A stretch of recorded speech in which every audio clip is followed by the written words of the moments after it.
Hello everyone, this is Tom Morley from T3D. This video is going to be on the physics and collision aspects of the Godot 2D game engine. In the last video you should have created the image files that we'll need for this tutorial. So you should have in your source folder, in your image folder, you should have created a 2D intro source folder, and in that folder you should have the image files that you created in the previous tutorial: the background, the ball, the block, the cloud, and the UFO. If you have those files, great. If not, then go to the previous video and create these image files because you're going to need them for this tutorial. If you've got them, that's great. Let's get started. So let's fire up Godot and create a new project.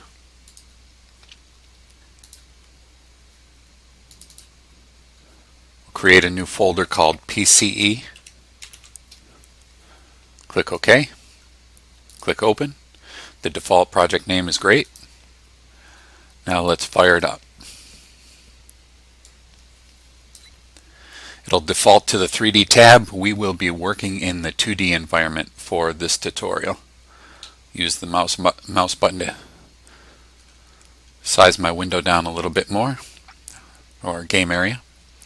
This blue line right here, that's the area in your game. So that's the boundaries that you have to work in for your project. So we need to talk a little bit about the different nodes that are available to be used in the physics environment in Godot. So let's take a look at the scene area and click the create a new node. Almost all projects that I create, I like to create a base or a root node. So we will not be using the control nodes. We can minimize those because we won't be in there today. Most of the nodes we'll use will be in the blue area, the 2D area of the nodes here. So let's create a root node. Double click on node 2D and let's rename that node 2D to your main root. Okay, so now we're set up, we're ready to go. We have a few different physics bodies that we can use in this 2D engine. Let's click on the create new node and take a look at what we have available to use. We have under the physics body 2D area 3 bodies. We have a kinematic body, a rigid body, and a static body. Now the static body, as you see here in the diagram, would be used for something like the ground or a ledge or the wall. It basically does not simulate physics. That is, when you run your game, this physics and collision entity, that's what I'll be calling them throughout this video. That's not the official term, that's just my term. Makes it easier for me to explain the concept, because you're going to need more than just one node to have all the behavior you need to interact in the physics engine environment. But we'll get back to the physics bodies. There are 3 different physics bodies that we have available to us, and the one that we want to talk about is the static body. The static body is not going to simulate any physics. So when you run your game, this physics body is not going to interact with the physics engine as far as, you know, falling down or bouncing off from things. It just exists to be collided with. So we'll use this physics body when we want to just be able to define an area that other physics bodies can collide with. So this is great for, in our case, defining areas that can be collided with on our ground. So that's great for our ground. We also have a rigid body 2D node, and that node is used for anything that you want to simulate real physics in your game. This is the granddaddy of all physics bodies. This is the one that you use that's going to be affected by gravity. It's going to fall. It can bounce. It'll have friction. So this is the node that you're going to use for anything that you want to fully interact with your physics environment. Just a note here, the rigid body 2D node cannot be scaled directly. So if you're going to be doing any scaling as far as your physics and collision entity, which at this point on I'm just going to call the PCE. So if you want to scale anything as far as your PCE is concerned with rigid bodies, it'll have to be one of your children. So you'd have to scale your sprite and your collision shape. It won't work if you scale the rigid body 2D itself. If you want more information on the different aspects of the node than what we go into in the video, don't forget to go to the Godot wiki page and read the section on the 2D physics. That goes into greater detail than this video. But the rigid body is great for, in our case, the circle and the square. That's what we'll use the rigid body for, the circle and the square. And the last physics body here is the kinematic body. And you would use the kinematic body anytime that you want to basically be in control, be in control of your physics, your PCE. The kinematic body will not fall or bounce. Basically, it won't be affected directly by it won't simulate physics on its own, I guess is what I'm looking for. It's when you want to control the PCE yourself. So you'll be responsible in your code or through the animation player to move your object around. There's a couple of different methods available to move a kinematic body, and you see a couple of them here, move and move to. And those are the three different physics bodies that are available for us to use. And basically I wanted to make sure that in our scene we had all three physics bodies, so you get to see the different aspects of each body. We'll go back to the ground PCE here. Now I talked about the fact that to have a PCE you're going to need multiple behaviors. So one node is not going to be able to do everything for you, right? You're going to need the physics body part of it so that it can interact in some way with the physics engine. You'll need a sprite node so that you can actually see your image. Without the sprite node, you're not going to see what's going on. You also need to be able to define a collision area. And we have a couple of different nodes available to us for creating a collision area. We have the collision polygon 2D, which you can see here with the irregular shape. We'd use this if we want to basically draw the collision area ourselves. And this is the collision polygon 2D is going to be great for the ground, because that's exactly what we want to do. We want to be able to basically draw a collision area around our grass and cliffs. We want to be able to do that ourselves. So we will be using the collision polygon 2D node for our ground PCE. And that will basically be the three pieces we need to use the physics engine and get our ground scene up and running, our ground PCE. We'll have the static body, a sprite node, and a collision polygon 2D. And when we use all three of these things to create the ground PCE, we'll have all that behavior in our game engine. We also have a collision shape 2D. And when would I use the collision shape 2D? Well, I'd use the collision shape 2D anytime that I want to define a collision area that is pretty much predefined. So if you have an image that pretty much looks like a circle or a square, then you would use the collision shape 2D. We'll use the collision shape 2D for the circle and the square in our environment. So the circle PCE will be comprised of a rigid body, right? Because we want to have the full aspects of simulating real physics. We need to see it, so we'll have a sprite, and you'll have the collision shape, which in this case will be a circle. Now, my diagrams will show you that there's going to be a parent-child relationship that's pretty important here.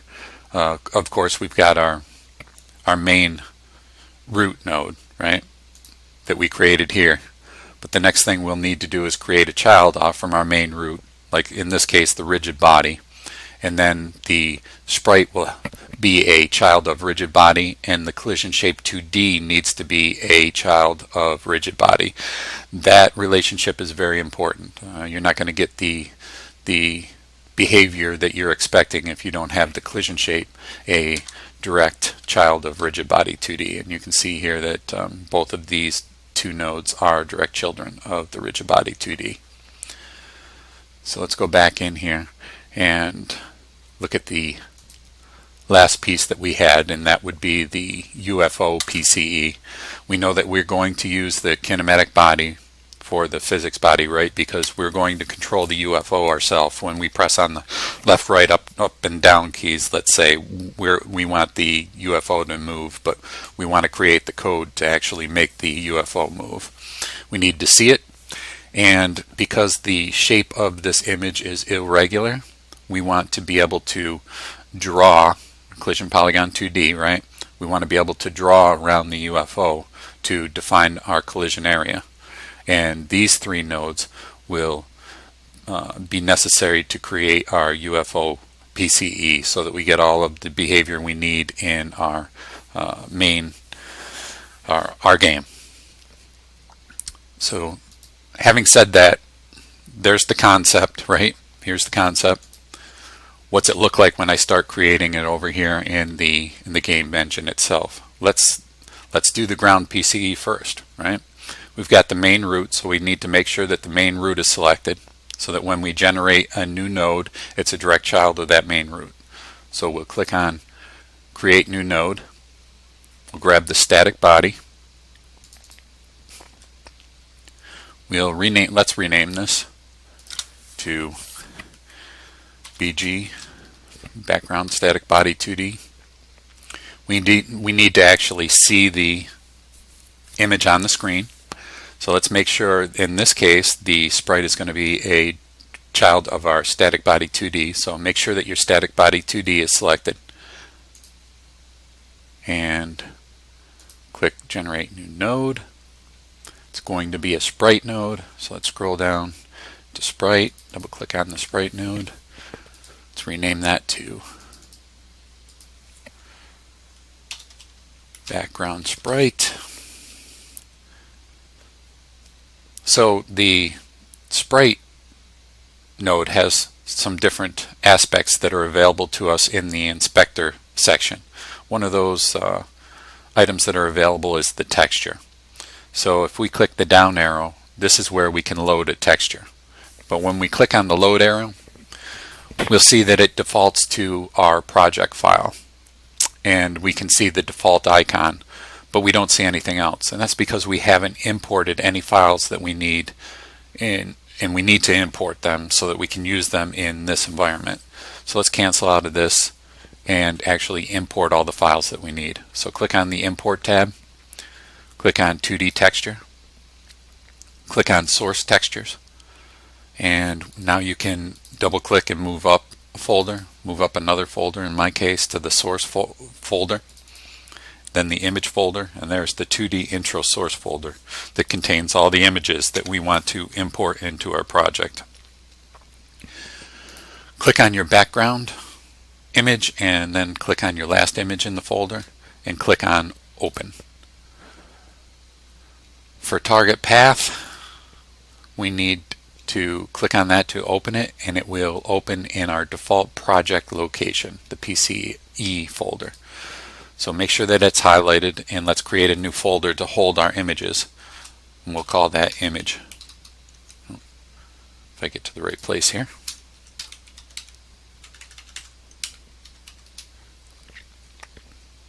Make sure the image folder is highlighted and click Choose. Now the texture format, we don't need it to be a lossy compression for this project. So let's click on the arrows here and choose lossless PNG. And the default settings here are fine. If you want to know more about these settings, then go ahead and go to the Godot wiki page, and it'll go into more detail on those. Click import, and we've just imported all of those image files, so we're good to go as far as using them. So let's go to the texture area, click down, click load, go into our image folder and pick our background. And it added the background at 0.0, so we need to move it to line it up with the blue square area, our game area. Okay, I'm going to get it close and then just use the arrows to move it where I need it. Okay, so now we have our ground. We're a step in the right direction. But we need one more piece, right? We've got the static body 2D, we've got the sprite, and now we need the collision polygon 2D. So be careful here. We don't need that to be a child of our sprite. We need it to be a child of the static body 2D. But if you forget to highlight the static body 2D and you left the sprite highlighted and you added that node, so let's do that. Let's add the collision polygon. Where are you? There you go. Collision polygon 2D by accident as a child of our background sprite. So now what do? Do I delete it and then re-add it? No, you don't have to. As long as this is highlighted, you can go down here and click on this button here to reparent it to a different node. So let's click on that and reparent it to the static body 2D. And you'll see that now this represents that it's a direct child of our static body 2D. So we're good to go there.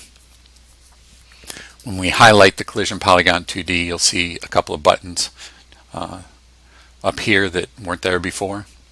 And if we want to create a new polygon from scratch, we'll click on the pencil icon. If we want to just modify an existing polygon that we've created, then we'll click on that button. So let's draw an area around our ground here. So make sure that the pencil is selected, left click, and just start drawing around your scene here.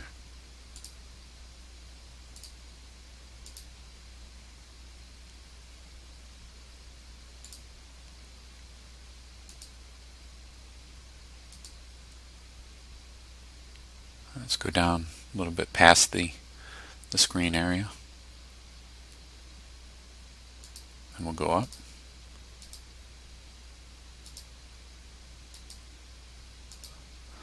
And back down, and close it off.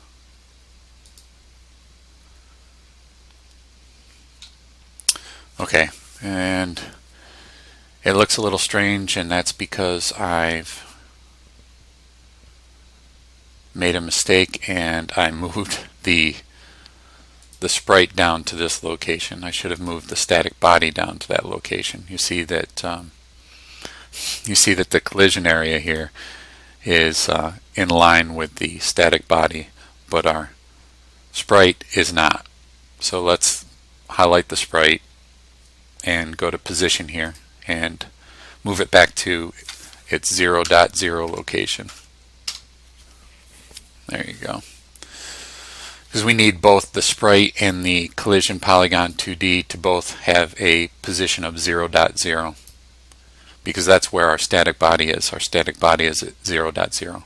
So I guess what I'm saying here is that when you create a PCE, make sure that your physics body, your sprite, and your collision node all are at the same location here as far as the position is concerned.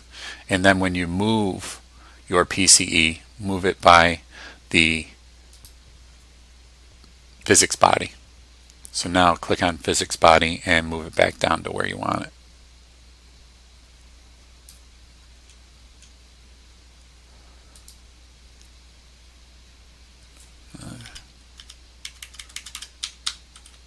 Okay. Alright, so we've got our static body, our sprite, and our collision polygon where we need them now. Let's save the scene.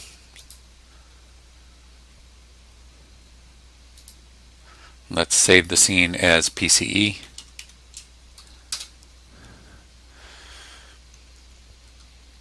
Let's set the PCE scene as the default scene to load up when we start our project.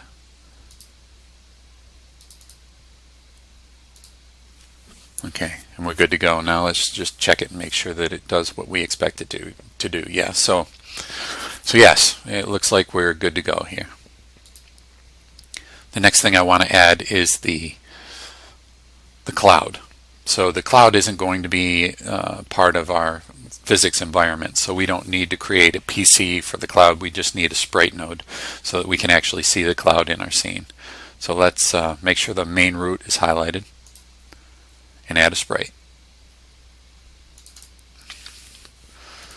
Let's rename this to Cloud Sprite.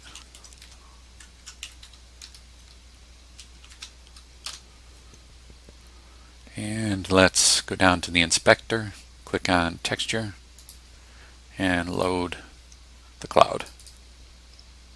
Alright, let's move it to about there is fine. Okay, so I'm going to, I guess, maximize this for a second because we won't be talking about the PCEs anymore for right now. Let's zoom up into it in a little bit. Okay, so I want this cloud to move from left to right in my scene over 20 seconds, just to add I guess a little extra movement to our scene.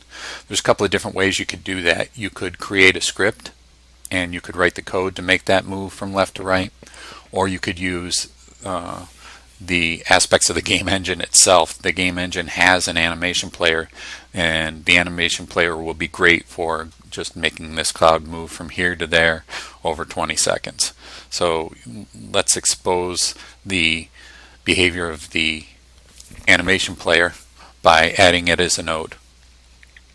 So make sure your main root is selected, click new node, and the animation player is not going to be in the blue 2D area. That's an extra node that's down here at the bottom. So double click on the animation player.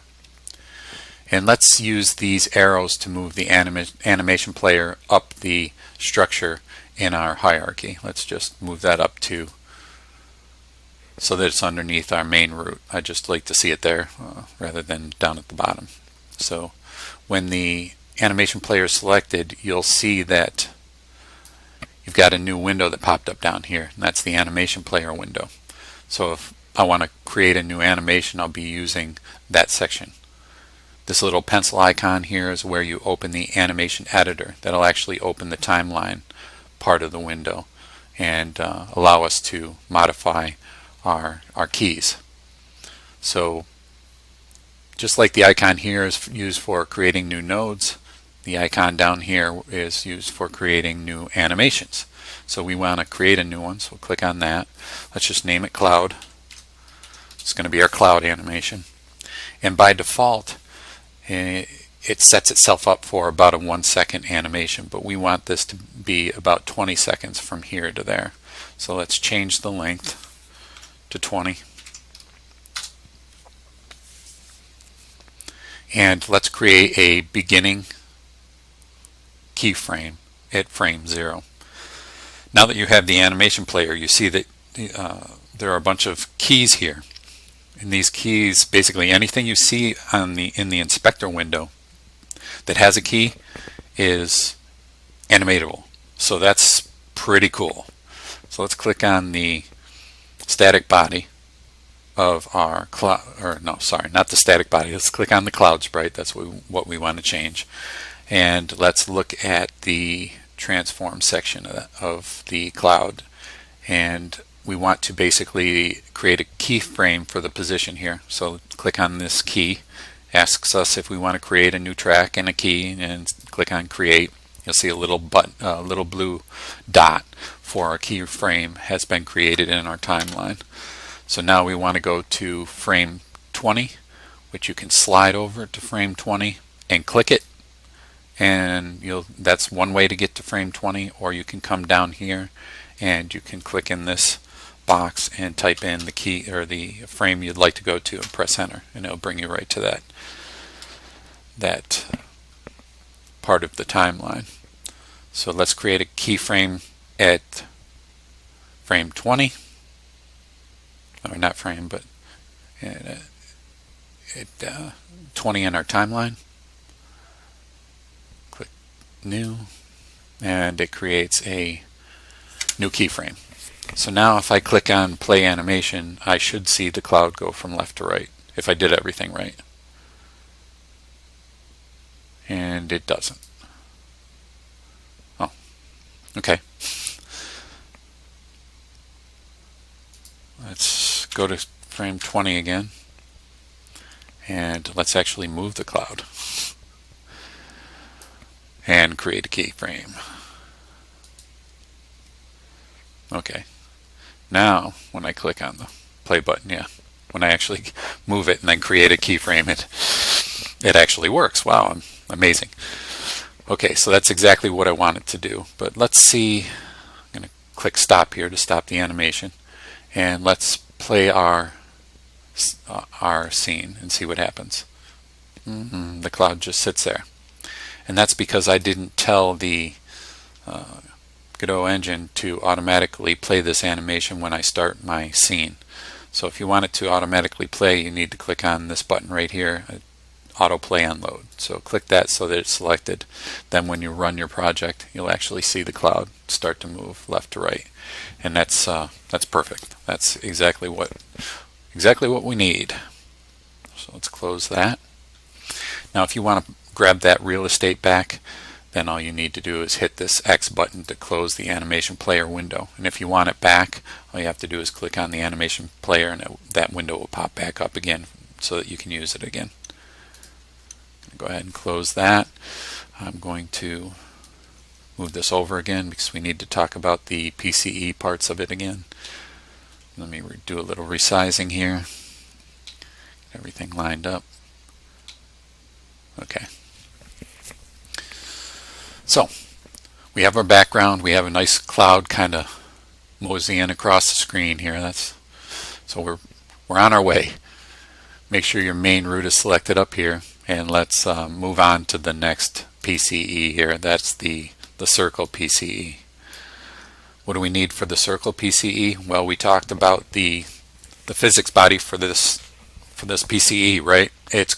We want this to be simulating all aspects of real physics. So we'll need the rigid body 2D node. So make sure your main route's selected. Create a new node. Go back up to the blue 2D area and select rigid body 2D. Okay, we'll rename this to circle rigid body. And with circle rigid body highlighted, right, because we want the sprite to be a child of our rigid body 2D, create a new sprite here. And we'll rename that to circle. Oh, I guess I need to be in the window.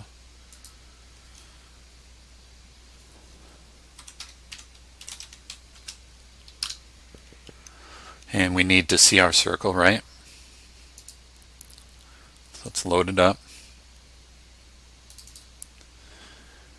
And again, we want everything to be lined up, right? So we don't run into any issues like we did in the background. The rigid body is at 0.0, the circle is at 0.0, and we want, of course, our collision shape 2D to be at 0.0. So make sure your circle's rigid body is highlighted, and let's add a collision shape 2D.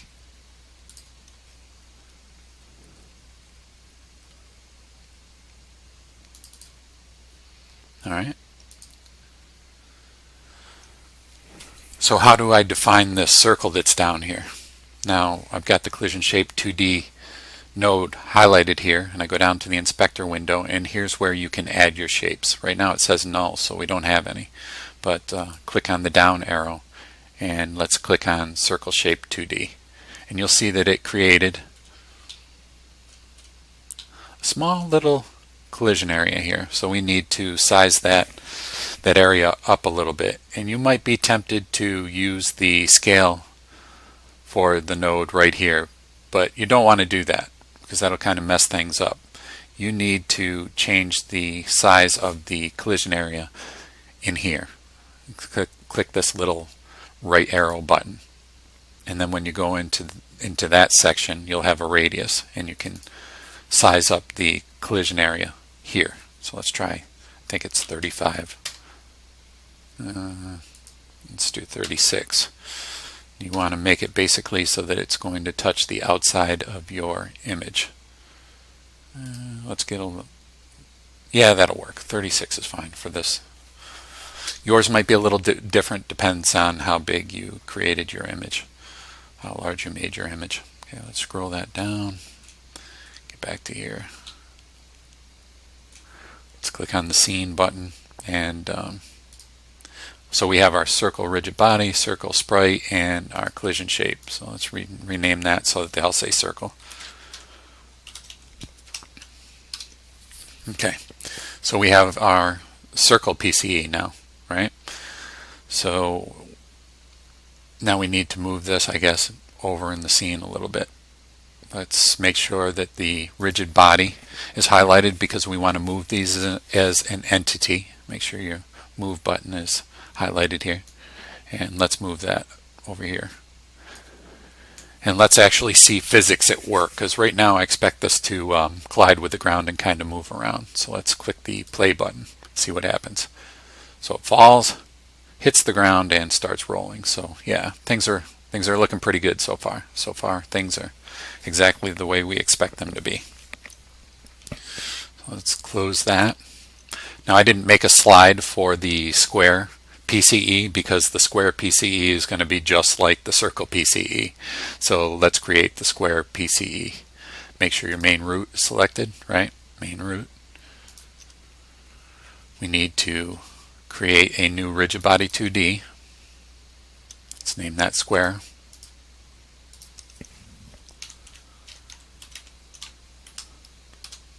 Rigid body. And with rigid body selected, we're going to create a sprite child.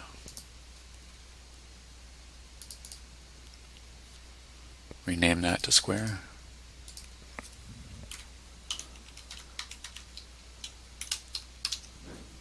Go down to the inspector window and load up your texture, which will be our square. And now we need to add the collision shape, right? And it's pretty much a predefined shape, so we'll use the collision shape 2D. We don't need a custom polygon, so make sure your square is highlighted. And add your collision shape 2D. We'll rename that to square. Collision shape 2D. With that highlighted, go down to your shape. We need to add a shape to it. It's not going to be a circle this time. We'll look for a rectangle shape. That'll work good. And again, it created the boundary too small, so we need to size it up. Where do we go? Not to the scale here, right? We need to go to the right arrow and click on that. And we see the place we can size that up here. So let's see if 25 is going to work. No, we need to go larger than that. Let's try 30. 36. No. 34. 34 will do it. 34 by 34. That looks pretty good. Let's move it out there. I'm using the middle mouse button to kind of move around and zoom in and out. Make sure your square rigid body is highlighted and the move is selected here, and move it over.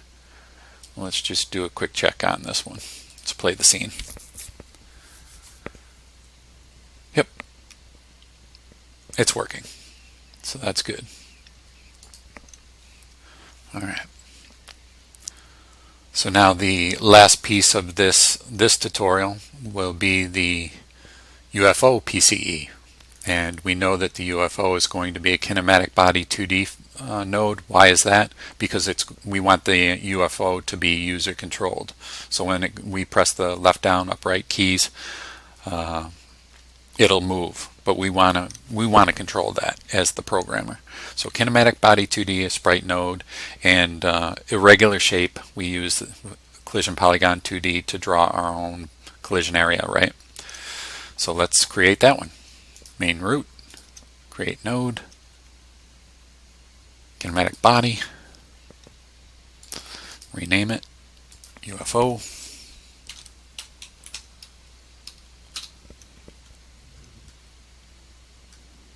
Make sure our Kinematic Body is highlighted.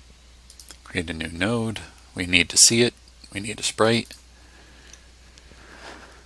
We need to load up the texture. You should know this by now, right? UFO. Now select the Kinematic Body again, right? Because the collision node needs to be a direct child of the physics body. Create a new Collision Polygon 2D. Okay. And remember that to create the area for Collision Polygon 2D, we use the button at the top, right? I'm going to, I guess, zoom in a little bit here so it makes it a little easier on me. And you click on the pencil icon here to create a new polygon. So let's zoom in a little bit more and click on the button. And now we just draw our polygon. I guess I'm not going to be doing a fantastic job here. I'll probably take more time to make sure that it looked fairly uniform. But this will give you the general idea of what we're doing. And I'm going to close it off there. There we go. Now we've just defined our collision area for our UFO, so that's pretty cool. Alright. So our physics body, our sprite, and our collision node are all at 0.0. Let's make sure that we've got the kinematic body selected and our move icon is selected, and let's move it down. And let's move it down right underneath the circle rigid body 2D node that we created. Let's move it right underneath that. So if I click on play, what do you think is going to happen? Well, what does rigid body do? Rigid body fully interacts with the engine, right? So that's going to fall. We know these two things are going to fall. The ground is a static body, right? It's just going to hang out there and wait to be collided with. But what's going to happen with the kinematic body? That's right. It's just going to hang out there, because we as the programmers are going to be responsible for moving this kinematic body around using maybe the arrow keys, left, right, up, down. So when I press play, that's exactly what's going to happen. The UFO is just going to hang out there in the sky and not move. And that's exactly what we want to have happen. So that's the basics there of creating our physics and collisions demo. Now that you've got this sandbox, you can do a couple of things, kind of play around a little bit. Let's make sure that the square is selected here. And let's use this button down here and duplicate that selected node a couple of times. Let's create a couple of boxes, a couple more boxes, so that we can kind of play around here. So make sure that one of these rigid bodies are selected. Make sure your move is selected and move the PCE around. And again, let's make sure we select that square and got the move selected, and let's move that. Let's crank this one actually past the game screen, and let's press play. A little bit more interaction going on here now, so that's pretty cool. So they don't bounce. We've got a scene here now that you can play around in. And what do I mean by that? Well, what if we wanted the circle to be really bouncy? So let's click on the circle rigid body 2D and look in the inspector window, and you see a whole bunch of things that we can change in here. You can change that circle's weight, you can change its friction, you can change the way it bounces. So if we wanted that circle to be really bouncy, we can put it at its max. Sorry about that. We can put its bounce to the max value of 1. and when we press the scene, that ball is going to be really bouncy. It's going to just hit things and just kind of bounce all over the place, which may be pretty cool, but that's too much bounce. So let's put that at maybe 0.5, and now you can play around, right? Go ahead and hit your square here and maybe give that some bounce. Hit the other square, give that some bounce. And this last square here, give that one some bounce. So now when we play it, you'll see things bounce around a little bit more. That's maybe a little bit more exciting, right? There are also you can also change the linear velocity and the angular velocity. So if you wanted this wheels to spin when it first starts up, you could put a value in there for that circle. Go ahead and select the circle rigid body and go down to angular velocity, and let's just put in a value of, let's put in 15 and press play, and you'll see that it starts out spinning. So that's pretty cool. So you have this really fun sandbox to kind of play around in. So I suggest you kind of mess around with all the settings over here in the inspector, kind of get used to things. And that's going to be it for this video. The next video I'll talk about the different aspects of notification about the collision areas. We'll talk about how to actually get this UFO to move around the screen. So we've got some more cool stuff coming down the road in the next video. So I hope you've learned something. I hope this is pretty cool for you. I love physics, man. I could sit in the physics sandbox that we just created and play around all day. So have fun with this, and thanks for watching. Like and subscribe if you think what I'm doing is pretty cool, and see you in the next one.